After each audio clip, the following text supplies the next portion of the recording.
విడు మొరటోడు అని వాళ్ళు వీళ్ళు ఎన్నెన్ని అన్న పసి పిల్లవాడు నవాడు.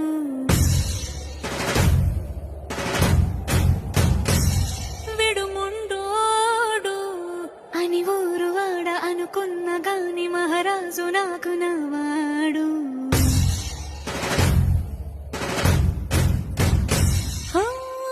మాట పెడుసైనా మనసులో వెన్న రాయిలా ఉన్నవాడిలోన దేవుడెవరికి తెలుసును నాకన్నా. సూసేకి అగ్గిరవ్వ మాదిరే ఉంటా